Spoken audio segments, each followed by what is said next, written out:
शुरू होती है एक लड़की आइरिस से जो मॉल में शॉपिंग कर रही थी। तभी उसकी नज़र एक लड़के जोश से मिलती है। वो भी इसे ही देख रहा था और पहली ही नज़र में दोनों को प्यार हो जाता है और अब उसके बाद एक साथ रहने लगती है। साथ रहते रहते काफ़ी दिन हो जाते हैं और एक दिन जोश उसे अपने साथ एक ट्रिप पर लेकर जाता है। वो जगह जोश के दोस्त का घर था जहाँ सभी दोस्त इकट्ठा हो रहे थे। जल्द ही दोनों उस लोकेशन में पहुँच जाते हैं। इनकी मुलाकात जोश के एक दोस्त से होती है जो कि किसी वजह से आइरिस को पसंद नहीं करती। ये दोनों जब अंदर आए तो हम घर के मालिक इनके दोस्त को देखते हैं। काफ़ी अमीर होता है क्योंकि वो एक माफिया भी था और इसने ही सबको अपने घर आने की दावत दी थी।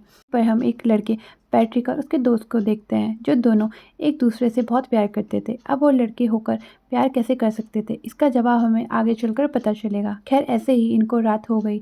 यह लोग खूब ड्रीम करते हैं और इन्होंने डांस भी किया और खूब मौज मस्ती करते हैं। अगली सुबह एरिस और जोश चलते हैं पास बनी नदी के बारे में बात कर रहे थे। कहती है कि चलो वहाँ चलते हैं, मज़ा आएगा। जोश कहता है तुम जाओ, मैं नहा कर आता हूँ। फिर वो अकेले ही नदी किनारे जाकर खड़ी हो जाती है। अपनी जेब में हाथ डाला तो चाकू निकलता है। एक वो काफ़ी हैरान रह गई। सोचती है कि यह मेरी जेब में कैसे आया। तभी यहाँ पर घर का मालिक भी आ जाता है, इसलिए एरिस फ़ौरन चाकू वापस रख देती है। वो वैसे ही जाने लगी। वो कहती है कि इधर ही बैठ जाओ, बातें करते हैं। वो रुकना तो नहीं चाहती थी लेकिन उसके कहने पर रुक गई। बड़ी अजीब बात कहता है, तुम मेरे पेट पर लोशन लगा दो। यह बात आइरिस को बहुत बुरी लगती है लेकिन वो ऐसा करने लगती है। मकान मालिक की हरकतें इधर ही नहीं रुकती बल्कि वो एरिस का हाथ पकड़ लेता है और इस तरह से उसे हाथ लगाकर अपने बहुत करीब कर लेता है। एरिस को बहुत बुरा लगा। वो बार बार कह रही थी कि यह तुम क्या कर रहे हो, छोड़ दो मुझे, बहुत गलत हरकत है। लेकिन वो यह कहने लगा कि कोई मसला नहीं मेरी जान, जैसे जैसे मैं कह रहा हूँ तुम भी करो। इससे एरिस को और गुस्सा आ गया। वो बोतल उसके मुंह पर मारती है। मकान मालिक उससे गुस्से में जोरदार थप्पड़ मार देता है। से वह नीचे गिर गई और ऐसे इन दोनों के बीच हाथापाई होने लगी। उसने एरिस का गला जोर से पकड़ लिया था। वो बस मरने ही वाली थी। अपने बचाव में एरिस चाकू को उसकी गर्दन में घोंप देती है जिससे मौके पर ही उसकी मौत हो जाती है। कुछ देर बाद घर में चाकू लिए खून में लथपथ एरिस अपने दोस्तों के पास आई और कहती है मैंने उसे मार डाला। ऐसा करना तो नहीं चाहती थी लेकिन उसने मेरे साथ ज़बरदस्ती करने की कोशिश की। मेरी जान लेने वाला था। जोश उसके पास आकर कहता है कि शट डाउन बंद हो जाओ और उसके ऐसा बोलते ही वो बंद हो जाती है। उसके शट डाउन होते ही यह लोग उसे कुर्सी पर बिठाकर बांध देते हैं जिससे हम समझ पाते हैं कि एरिस कोई इंसान नहीं बल्कि एक रोबोट है, एक ह्यूमनॉइड जो इंसानों जैसे दिखने वाले रोबोट्स होते हैं। अब पैट्रिक का दोस्त जोश को कहता है कि यह तो एक मशीन है, आखिर यह कैसे किसी की जान ले सकती है और यह खतरनाक भी नहीं है। जोश ने कहा तुम यहाँ से जाओ फिलहाल, मैं इससे बात करता हूँ और सब कुछ समझा देता हूँ। अब जोश उसे एक बार फिर ऑन करता है। एरिस अभी भी काफ़ी घबराई हुई थी। वो बार बार कहती है कि मुझे माफ़ कर दो प्लीज़, मैंने यह जानबूझकर नहीं किया। जोश कहता है तुम्हें उसकी जान नहीं लेनी चाहिए थी। वो तुम्हें कुछ नहीं कहता। जानते हो क्यों? क्योंकि तुम कोई इंसान नहीं बल्कि एक रोबोट हो। यह सुनकर एरिस काफ़ी चौंक जाती है क्योंकि आज से पहले वो इस बात से अनजान थी। कहती है कि ऐसा नहीं हो सकता। अगर मैं रोबोट हूँ तो फिर सब कुछ महसूस कैसे कर सकती हूँ? हर चीज़ को मैं समझती हूँ। तुम्हारे लिए फीलिंग्स, इमोशंस, जज्बात रखती हूँ। तुमसे प्यार करती हूँ। हमने बहुत सा वक्त साथ गुजारा है। तुम सिर्फ एक मशीन हो और ये सारी चीज़ें जो तुम करती हो वो तुम्हारे प्रोग्राम से यादें हैं जो तुम्हारे सिस्टम में डाली गई हैं। अब यहाँ से सीन उस टाइम पर शिफ्ट होता है जब रोबोटिक कंपनी वाले पहली बार आयरिस को जोस के घर लेकर आए। कंपनी वालों ने उसे कहा था कि यह कोई आम रोबोट नहीं है बल्कि ये बिल्कुल इंसान ही है, इंसानों जैसे ही जज्बात रखती है। तुम बस एक बार उसके साथ प्यार दोस्ती वाला लिंक बना लो, रिश्ता बना लो, फिर यह हमेशा तुम्हारे साथ रहेगी, तुमसे प्यार करेगी। जब एलिस का सिस्टम 100% एक्टिवेट हो जाता है तो जोश जाकर उसके सामने बैठ जाता है। एलिस ने जब उसे देखा तो उसका चेहरा स्कैन करके उसके साथ प्यार वाला लिंक बना ले, जिसका मतलब था कि मूवी की शुरुआत में जो सीन हमने देखा था यानी कि यह मॉल वाला, वो असल में नहीं हुआ था। वो बस एलिस की यादों में डाला गया था और इस तरह से इनके प्यार का रिश्ता बना होता है। एलिस उसे प्यार करती है और उसे लगता है कि उन्होंने बहुत सारा टाइम साथ गुजारा है। ऐसा नहीं होता क्योंकि इन्हें मिले हुए बस अभी एक हफ्ता ही हुआ था, लेकिन यादों की वजह से एलिस को यह लगता था कि कई सालों से जोश उसके साथ है। उसे यह भी बताता है कि तुम्हारी आंखों से जो निकलते हैं वह आंसू नहीं है बल्कि पानी है, क्योंकि तुम्हारे अंदर एक टैंकर है। जब तुम दुखी होती हो तो ये इमोशंस होते हैं और पानी अपने आप ही निकलने लगता है। यह सारी बातें सुनकर भी एरिस कहती है कि जो भी है, लेकिन मैंने फिर भी तुमसे प्यार करती हूँ। वो साथ साथ रो भी रही थी। तभी यहाँ पर जोश की दोस्त भी आ जाती है और पूछती है, तुमने अभी तक इसे बंद क्यों नहीं किया। यह अब सुनकर एरिस को पता लग जाता है कि उसे बंद करने वाले हैं। अपने दोस्त से बात करने के लिए जोश उसे एक कमरे में लेकर जाता है। उनकी बातचीत से हमें पता चलता है कि यह सारा प्लान इन लोगों ने बनाया। दरअसल वो जानबूझकर घर के मालिक को मरवाकर उसका सारा पैसा खुद लेना चाहते थे। जोश कहता है कि तुम्हारा रास्ता साफ है बिल्कुल। मैं कंपनी के आने से पहले एरिस को रीस्टार्ट कर दूंगा, यानी उसे दोबारा चला दूंगा। वह सब कुछ भूल जाएगी और हम उस पर ही इल्ज़ाम लगाएंगे। अगर एरिस को वही चाकू नीचे गिरा हुआ मिलता है, उसे लेने के लिए वो चेयर खिसकाकर उस तरफ जाती है। फिर नीचे गिरकर चाकू लेने की कोशिश करती है, लेकिन इतनी ही देर में यहाँ जोश भी आ जाता है। उसे उसकी गर्दन पर वार कर देती है, जिससे वो जख्मी होकर नीचे गिर गया। फिर वो खुद को भी छुड़वा लेती है और जोश का फ़ोन लेकर घर से बाहर आई और जंगल की तरफ भाग जाती है। जोश के दोस्त उसे देखते ही रहे, कुछ कर नहीं पाते। पैट्रिक के दोस्त को भी पता चला कि एरिस की जेब में चाकू जोश ने ही रखा था। जोश उसे बताता है कि यह सब हमारा ही प्लान था और अब अगर कंपनी के आने से पहले हमने उसे पकड़ा नहीं तो हम सब फंस जाएंगे। वो एक पेन ड्राइव को सामने रखते हुए कहता है कि मदद से हम आइस में चेंजिंग्स कर सकते हैं और उसे पूरा बदल सकते हैं, लेकिन इसके लिए हमें उसे पकड़ना होगा। अब जोश पैट्रिक के दोस्त को भी अपने पैसे दिखाता है, जिनके लिए इन्होंने घर के मालिक की जान ली। जोश कहता है कि इन पैसों के हिस्से होंगे 3, मेरा, एक मेरी दोस्त का और एक तुम्हारा, जिन पैसों को हम आपस में बांट लेंगे। इस पर पैट्रिक का दोस्त कहता है कि 3 नहीं 4 होंगे। पैट्रिक को तुम कैसे भूल सकते हो, वो मेरे साथ है और उसे भी तुम्हारा हिस्सा देना पड़ेगा। जोश कहता है कि मैं नहीं करने वाला, इसे तो बस 3 ही होंगे। यह सुनकर का दोस्त जाकर पैट्रिक को शट डाउन कर देता है।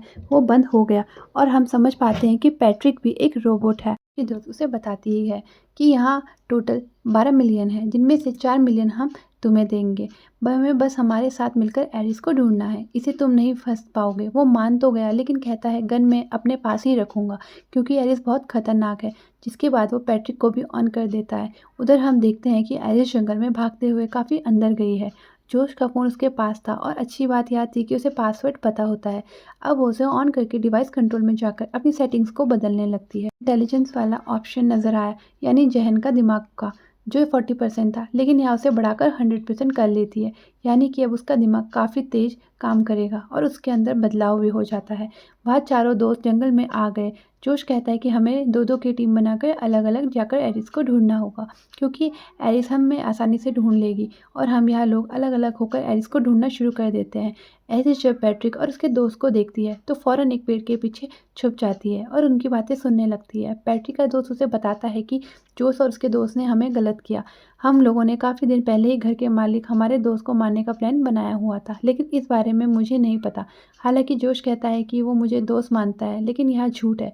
अगर दोस्त मानता तो मुझे इस बारे में ज़रूर बताता। उसे मरवाने के लिए जो उसने एरिस को इस्तेमाल किया, उसे इसलिए ख़रीदा क्योंकि एरिस की मदद से वो उसे मरवाना चाहता था, क्योंकि ऐसे उसका काम आसान था। और अब जब वह फंस चुका है तो उसे मदद मांग रहा है। यह सुनकर पैट्रिक कहता है, मैं भी तो एक रोबोट हूँ ना, तो क्या तुम भी मेरे साथ ऐसा ही करोगे। दरअसल उसे पता चल चुका था कि वो एक रोबोट हूँ। कहता है कि यार मैं इतने दिन से तुम्हारे साथ रह रहा हूँ, बस पता चल गया। और अब हम देखते हैं कि आखिर कैसे पैट्रिक और उसके दोस्त के बीच प्यार दोस्ती का रिश्ता बना था। दोनों एक फेस्टिवल त्यौहार में मिले थे और इनके बीच गहरा रिश्ता बन गया। का दोस्त कहता है कि तुम बेफिक्र रहो, मैं तुम्हारे साथ कुछ गलत नहीं करूँगा, क्योंकि सच में तुम्हारे साथ रहते रहते मुझे तुमसे प्यार हो गया है। तुम बहुत अच्छे हो, मैं हमेशा तुम्हारे साथ रहना चाहता हूँ। तुम मेरे लिए सब करते हो। इनकी बात चल ही रही थी कि तभी एरिस के हाथ में फ़ोन पर बेल हो जाती है, जिससे इन लोगों को पता चल गया कि एरिस पेड़ के पीछे है। पैट्रिक का दोस्त गन निकाल लेता है, भागने लगी तो वह शूट करने लगता है, लेकिन निशाना ठीक से नहीं लगता। यह देखकर पैट्रिक का दोस्त दूसरी साइड पर जाता है और जब एरिस भागते हुए आगे बढ़ रही थी, सामने से आकर उसे पकड़ लेता है, जिससे ये दोनों घसीटते हुए नीचे गिर जाते हैं। लेकिन इससे पहले वो गन लेकर दोबारा एरिस पर हमला करता वो ही उसे पकड़ लेती है और इन दोनों के बीच हाथापाई होने लगती है। इससे पैट्रिक के दोस्त को गोली लग जाती है और उसकी मौत ही हो जाती है। यह सब खड़ा हुआ पैट्रिक ऊपर से देख रहा होता है। उसके दोस्त भी यहाँ आए तो एरिस भागकर घर की तरफ आती है और वो जो उसकी हाईटेक कार में बैठ जाती है और उसे लॉक कर लेती है। तब तक जोश भी यहाँ आ गया था, जो दरवाज़ा खोलने की कोशिश करने लगा, लेकिन कार चल नहीं रही थी क्योंकि वो सिर्फ आवाज़ के कमांड देने पर ही स्टार्ट होती थी। एरिस ने जब अपनी आवाज़ में गाड़ी को चलने को कहा तो मैच नहीं करती। उसके पास वक्त कम था क्योंकि जोश भी कांच तोड़ने लगता है। अब एरिस अपना दिमाग लगाती है।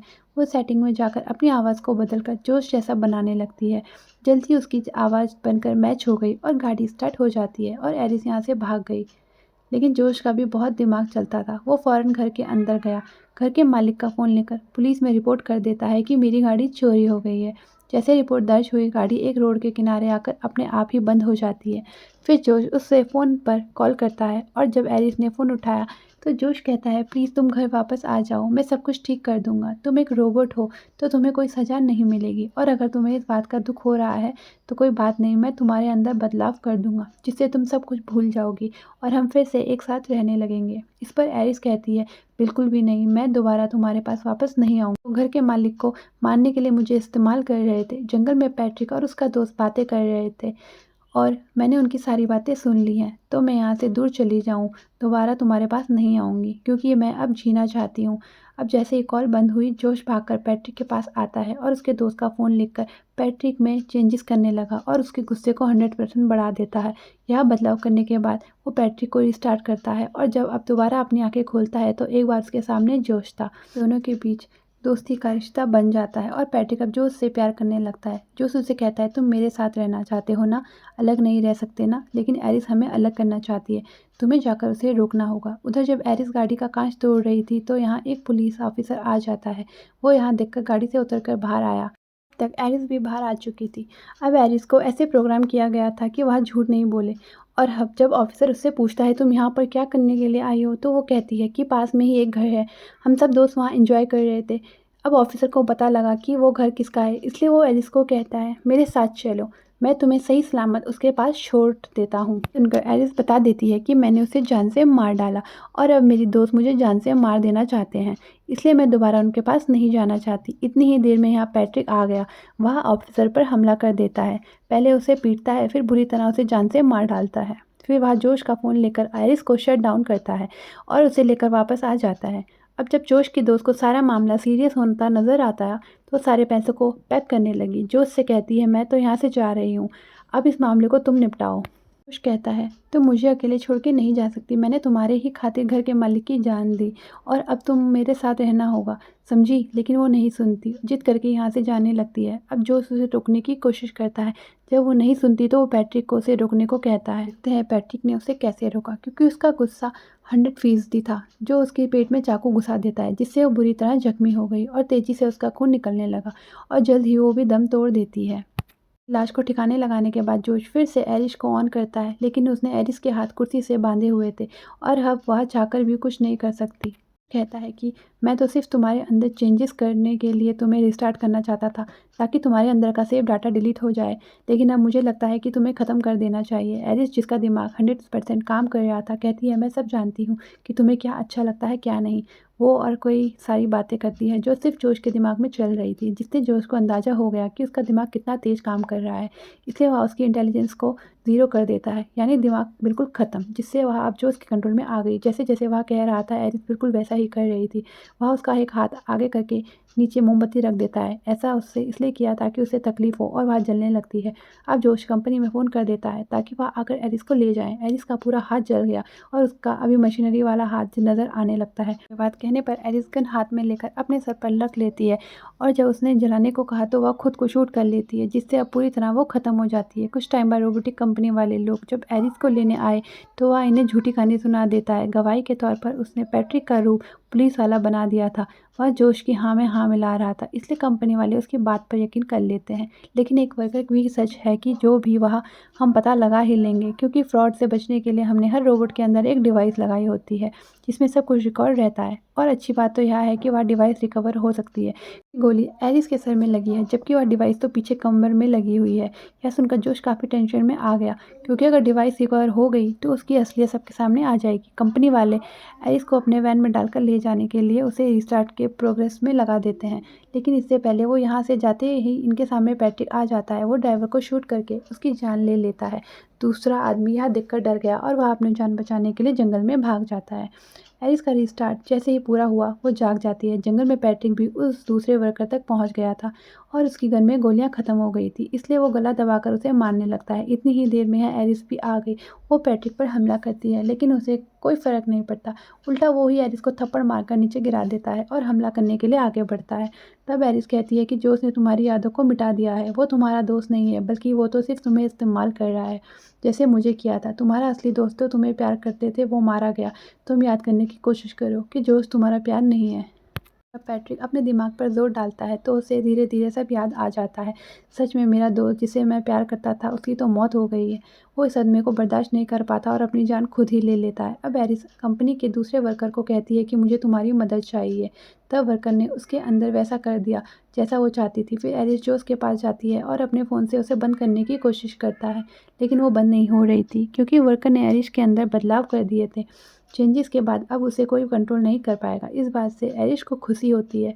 अब एरिस जोश पर गन तान देती है और जोश उसे कहता है तुम मुझे नहीं मारोगी क्योंकि तुम मुझसे प्यार करती हो ना। तो एरिस एक बार फिर से उसकी बातों में आ जाती है, लेकिन वो उस पर हमला कर देता है, उठा कर इधर उधर मारने लगता है। वो इस बात से अनजान था कि एरिस के हाथ में भी हथियार है, जिसे वो बिना टाइम गंवाए उसके सर में घुसा देती है, जिससे मौके पर ही उसको मारा जाता है। इसके बाद हम देखते हैं एरिस अपनी ज़िंदगी में बहुत खुश है, काफ़ी अच्छे से वो रह रही है बिना किसी कंट्रोल में। जो चाहे वो अपनी मर्जी से कर सकती थी। वो अपने के लिए घर लेती है, कार लेती है और अपनी लाइफ में अच्छे से